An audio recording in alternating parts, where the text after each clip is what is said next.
Assalamualaikum warahmatullahi wabarakatuh. Nama saya Muhammad Zainuri. Kali ini saya akan menjelaskan media pembelajaran tentang pengembangan perangkat pembelajaran. Saya merupakan peserta PPG P3.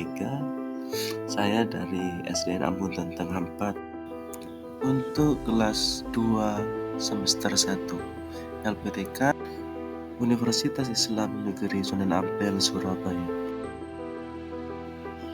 Kita belajar di bab 1, materi pokok, yaitu membaca surah An-Nas.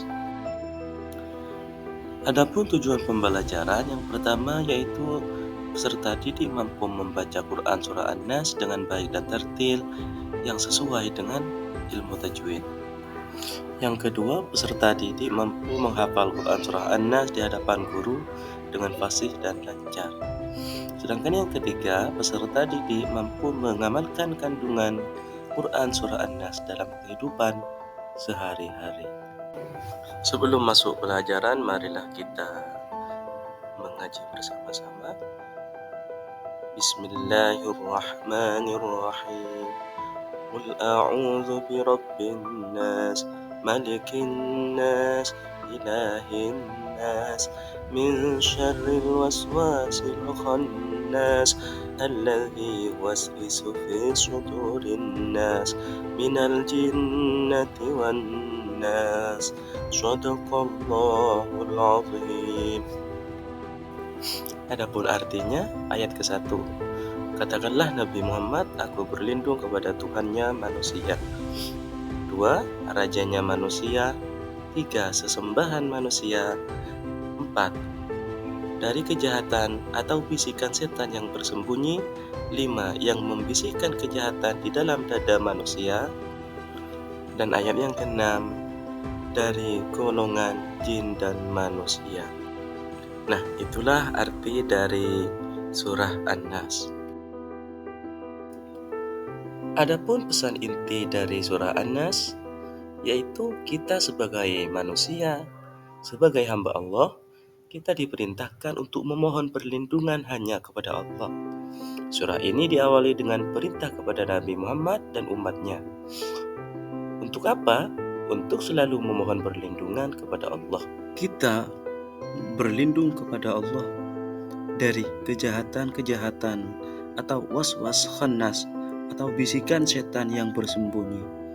Kejahatan utama yang menjadi ancaman adalah bisikan jahat atau was-was dari setan.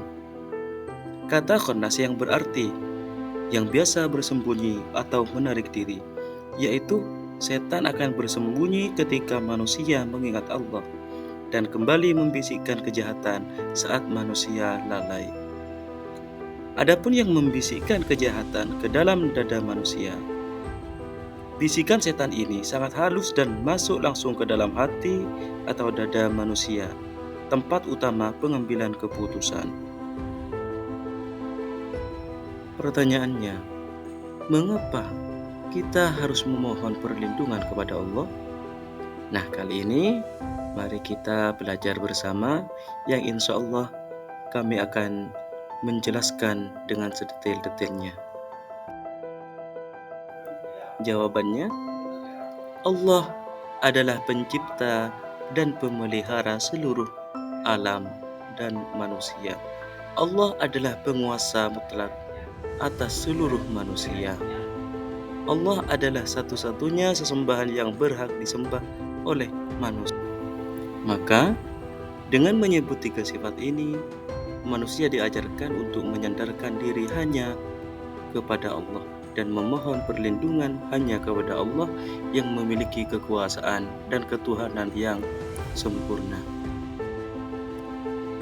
Adapun manfaat mengamalkan kandungan surah An-Nas, yaitu akan mendapatkan perlindungan dari bisikan jahat yang datangnya dari setan. Yang kedua, membentengi diri dari kejahatan jin dan manusia. Sedangkan yang ketiga, yaitu penguatan tauhid dan ketergantungan total terhadap Allah Subhanahu wa Ta'ala. Dan yang keempat adalah menyandarkan hati dan jiwa. Bagaimana cara kita berlindung kepada Allah? Tiada lain yaitu dengan cara berdoa. Untuk berlindung kepada Allah, kita harus menempatkan diri dengan sepenuh hati dan di bawah perlindungan dan penjagaannya, dengan mengakui kelemahan kita dan mengimani bahwa hanya Dialah Allah yang mampu memberi perlindungan yang hakiki. Semakin kuat hubungan kita dengan Allah, maka semakin kokoh perlindungan Allah atas diri kita. Jika manusia tidak butuh sama Allah, berarti dia merasa bahwa dirinya mampu dan bisa melakukan untuk segalanya, yang pada akhirnya muncullah sifat sombong dalam hatinya. Jika sudah punya sifat sombong, maka penyakit hati lainnya akan mudah terjadi, seperti dengki, iri, dan sebagainya. Semoga kita dijauhkan dari penyakit hati tersebut. Amin amin ya rabbal alamin. Anakku yang soleh dan soleha, waktu membatasi perjumpaan kita hari ini, tetapi ilmu tidak mengenal batas. Simpanlah setiap pemahaman yang kita bahas tadi dalam sanubari, karena ilmu yang sejati akan menjadi teman setia yang tidak akan pernah meninggalkan kita. Sampai jumpa. Wassalamualaikum warahmatullahi wabarakatuh.